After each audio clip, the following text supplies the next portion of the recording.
Në një kohë ku ritmet e jetës moderne kërcënojnë të zbejnë traditat e vjetra, një 14 vjeçar nga veriu i Shqipërisë po sfidon harresën përmes pasionit të tij për muzikën folklorike. Adrian Prela, me origjinë nga fshati i Balli Pukës dhe banues në Dukaçin të Ri, ka nisur udhëtimin e tij muzikor që në moshën 12 vjeçare. Me çiftelinë në dorë, tupanin në krah dhe zërin e mbushur me ndjenjë, Adriani sjell në jetë jehonën e maleve të veriut në çdo tingull që krijon.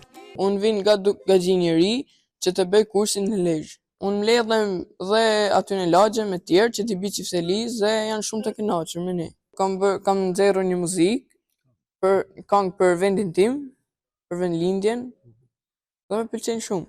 Adriani është një nga nxënësit më të talentuar në kursin e çiftelisë që zhvillohet në Lezhë, në ndërtimin e rapsodit të njohur dhe shprenga. Me një përkushtim të rrallë për moshën e tij, ai jo vetëm mëson muzikën e të parëve, por e jeton atë, duke u kthyer në një zë të ri për një trashëgimi të lashtë. Është një djalë iniciator, ka punë shumë për çiftelin, për këngën dhe tupanin.